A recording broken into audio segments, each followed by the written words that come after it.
So hello everybody, I welcome you all to the fifth lecture of thermodynamics. आज हम बहुत ही ज़्यादा important और छोटी छोटी चीज़ें डिस्कस करेंगे हीट कैपेसिटी के बारे में। ठीक है, एक नया टॉपिक है हीट कैपेसिटी। जैसे एंथैल्पी आपने पहली बार सुना था, ऐसे आप हीट कैपेसिटी को भी आज पहली बार सुनोगे। ठीक है, तो ज़्यादा कुछ ऐसा लोड लेने वाली बात नहीं है, छोटा टॉपिक है, जल्दी खत्म हो जाएगा। लेक्चर स्टार्ट करने से पहले आपको स्क्रीन के ऊपर एक नंबर दिख रहा होगा, मैं रिपीट कर देता हूँ आपके लिए, 7009294662। अगर आप हमसे ऑनलाइन पढ़ना चाहते हैं देन इस नंबर पर इंक्वायरी भेज सकते हैं। और अगर आप जलंधर या नियर बाय एरिया से बिलोंग करते हैं तो आप हमारा ऑफलाइन बैच भी ज्वाइन कर सकते हैं। तो बिना टाइम वेस्ट किए भाई स्टार्ट करते हैं हमारी हीट कैपेसिटी को। हीट कैपेसिटी को भाई रिप्रेजेंट किया जाता है सी के साथ। अब सर ये हीट कैपेसिटी क्या हो एनोटेशंस खुली हुई हैं, कहाँ गया, यस ठीक है, चलो ठीक है। तो हीट कैपेसिटी को भी कहाँ यूज करते हैं हम, सी से इस्तेमाल करते हैं इसे। ठीक है, इसका नोटेशन क्या होता है, सी होता है। सर होता क्या है हीट कैपेसिटी, डेफिनेशन पर बाद में आते हैं। पहले ना मैं आपको थोड़ा लेमैन लैंग्वेज में समझाता हूँ कि आप एक मतलब जैसे हमारे ना एक प्रोफेसर बोलते होते थे कि आप समझाओ ऐसे कि किसी रिक्शे वाले को भी बात समझ आ जाए। तो आप भी कल को जब फ्यूचर टीचर्स बनोगे तो आप भी इसी तरीके से समझाइए कि कोई दूसरा रिक्शे वाला भी आपकी बात समझ जाए। अब भाई अगर मुझे किसी को हीट कैपेसिटी समझानी हो, मैं कैसे समझाऊंगा? मैं उसे बोलूंगा कि भाई हीट कैपेसिटी मेरी वो अमाउंट ऑफ हीट है जो मुझे चाहिए किसी सिस्टम का टेम्परेचर 1 डिग्री सेल्सियस बढ़ाने में। यानी कि अगर मैं आपके सामने एक पानी का ग्लास रख दूँ, मैंने आपके सामने इमेजिन कीजिए एक पानी का ग्लास रखा, इसका रूम टेम्परेचर पर क्या टेम्परेचर होगा, इसके अंदर जो पानी पड़ा हुआ है 25 डिग्री मान के चल लेते हैं, 25-26 इतना।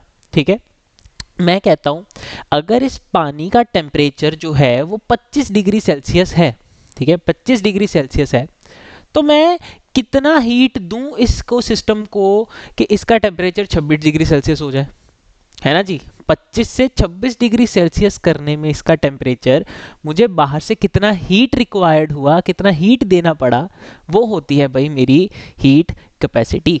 तो डेफिनेशन देख के आपको क्लियर हो गया होगा कि क्वांटिटी या फिर amount of heat required to raise the temperature of system by 1 degree Celsius. कितना रेज करना है टेम्परेचर, 1 डिग्री सेल्सियस रेज करना है। किसका रेज करना है, सिस्टम का। तो वो हमारी क्या हो जाती है भाई, हीट कैपेसिटी हो जाती है। इसी की डेफिनेशन से हम इसका फॉर्मूला भी डिराइव कर लेते हैं कि भाई अगर ऐसा है कि मुझे हीट दिखानी है इतने टेम्परेचर के चेंज के लिए, तो इसका फॉर्मूला मैं बना सकता हूँ कि heat required to raise 1 degree या फिर जो भी मेरा डेल्टा टी होगा, ठीक है, वो क्लियर, कितना टेम्परेचर में मैं चेंज लेकर आ रहा हूँ उसके लिए मुझे कितना हीट चाहिए, तो Q अपॉन डेल्टा टी इसका फॉर्मूला बन गया। अब फॉर्मूला बना है तो फॉर्मूला से यूनिट्स भी बन जाएंगी। तो भाई हीट के लिए हम यूज कर लेंगे यहाँ पर जूल, और ये टेम्परेचर इनवर्स को दिखाने के लिए हम केल्विन इनवर्स लगा देंगे। तो इसका यूनिट क्या हो गया, जूल केल्विन इनवर्स। ठीक है, चलिए फिर बात आती है भाई हमारे पास हमारी स्पेसिफिक हीट कैपेसिटी की। ये समझने से पहले एक बात जान लो, हीट कैपेसिटी अपने आप में एक एक्सटेंसिव प्रॉपर्टी है। एक्सटेंसिव इंटेंसिव का क्या मतलब होता था जी, एक्सटेंसिव का मतलब होता था वो प्रॉपर्टीज, वो क्वांटिटीज जो अमाउंट पर डिपेंड करती हैं। ठीक है, जाहिर सी बात है अगर मैं आपको बहुत सारा पानी दे दूंगा एक साथ, ठीक है कि चलो भाई इस पूरे पानी का, इस पूरे एक टब पानी का टेम्परेचर 1 डिग्री सेल्सियस बढ़ाओ, ठीक है, आपकी तो पैंट गीली हो जाएगी उसमें, है ना जी। तो यह क्या है, एक एक्सटेंसिव प्रॉपर्टी है। बट जो मैं अभी आपको दो टॉपिक्स कराऊंगा that are specific heat capacity और आपका मोलर हीट कैपेसिटी। ठीक है, स्पेसिफिक हीट कैपेसिटी और मोलर हीट कैपेसिटी, ये दोनों क्या है, ये दोनों आपके एक्सटेंसिव नहीं है, ये इंटेंसिव प्रॉपर्टीज होती हैं। ठीक है, एक्सटेंसिव कौन है, heat capacity as a major topic, ठीक है, और इंटेंसिव कौन है, आपका स्पेसिफिक हीट कैपेसिटी और मोलर हीट कैपेसिटी। ठीक है, इसका मैंने आपको हिंट याद करो प्रॉपर्टीज के टाइम पर बताया भी था। ठीक है, वो अगर इसमें पीडीएफ में मिले मुझे कि मैंने आपको क्या, हाँ है इसी में है, ये देखो यहाँ पर मैंने आपको एक चीज़ भी बताई थी कि मोलर एंड स्पेसिफिक टर्म्स जो हैं वो इंटेंसिव प्रॉपर्टीज होती हैं। ठीक है, तो जिन्होंने स्टार्टिंग वाले लेक्चर्स देखे उनके लिए एक फ़ायदा भी है।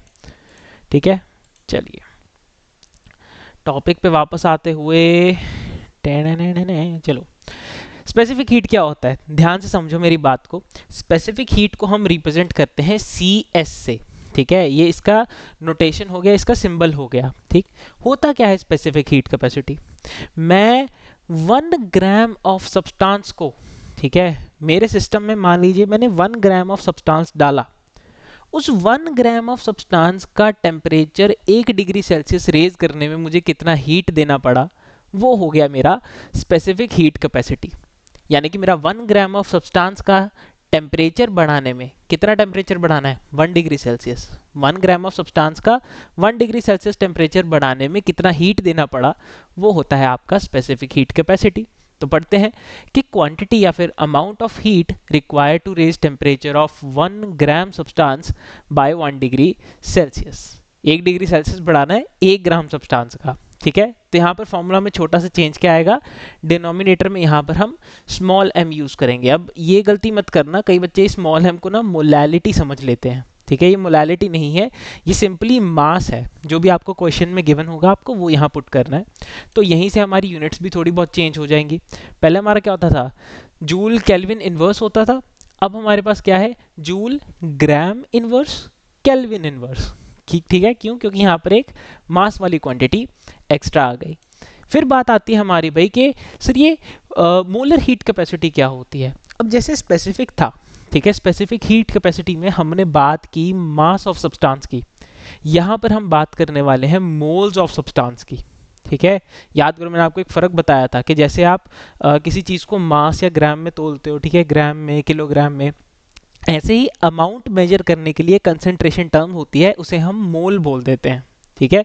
तो मोल बेसिकली क्या है, यहाँ पर अगर मैं बोलूँ तो कितना मुझे हीट रिक्वायर्ड होगा 1 मोल ऑफ सब्सटेंस के लिए 1 डिग्री सेल्सियस बढ़ाना। वहाँ पर हमने 1 ग्राम सब्सटेंस लिया, यहाँ पर हम 1 मोल सब्सटेंस लेंगे, ठीक है। So quantity of heat required to raise temperature of 1 mole substance, ठीक है। 1 मोल सब्सटेंस का टेम्परेचर बढ़ाना है 1 डिग्री सेल्सियस, उसमें जितना हीट रिक्वायर्ड हुआ वो मोलर हीट कैपेसिटी हो गई, ठीक है। अब यहाँ पर फॉर्मूला में क्या चेंज है, हमने यहाँ पर पिछली बार डिनोमिनेटर में m लगाया था रिप्रेजेंटिंग द मास, यहाँ पर हम लगा देंगे नीचे m की जगह पर n, ठीक है। ये n क्या रिप्रेजेंट करता है, this n represents the number of moles आपके सब्सटेंस के। तो भाई वैसे ही आपकी फिर यूनिट भी चेंज हो जाएगी। जब हमने ग्राम की जगह इस बार क्या कर दिया, मोल कर दिया, तो ग्राम इनवर्स की जगह पर यहाँ पर क्या आ जाएगा, मोल इनवर्स, बाकी यूनिट एज इट इज। तो इसका प्रॉपर यूनिट क्या बना मोलर हीट कैपेसिटी का, joule mole inverse kelvin inverse. Clear है भाई। चलिए अब मेरी एक बात को ध्यान से समझिए, नोटेशन बताता हूँ आपको बहुत इंटरेस्टिंग। जब आपकी हीट कैपेसिटी देखी जाती है कांस्टेंट प्रेशर पर, तब हम उसे बोलते हैं सीपी। जब यही हीट कैपेसिटी आपकी होती है एक कांस्टेंट वॉल्यूम पर, तब उसे हम बोलते हैं सीवी। और इन दोनों को जब हम मिलाते हैं, इन दोनों को जब हम सब्ट्रैक्ट करते हैं, इनके बीच का एक रिलेशन होता है जो हमें मियर्स फॉर्मूला बताता है। मियर फॉर्मूला है is this, CP minus CV equals to R, जहां पर आर क्या है आपका यूनिवर्सल गैस कांस्टेंट, ठीक है। तो ये आपका एक मियर्स फॉर्मूला होता है, आपको क्वेश्चंस में काफी मदद मिलेगी इससे। CP minus CV equals to R, यानी कि हीट कैपेसिटी आपकी constant pressure minus heat capacity आपकी कांस्टेंट वॉल्यूम पर। जब इन दोनों को माइनस कर देते हैं तो क्या आता है आपके पास, R, that is universal gas constant. Clear है भाई। चलिए अब नेक्स्ट लेक्चर में आपसे जल्दी मुलाकात होगी, मिलते हैं।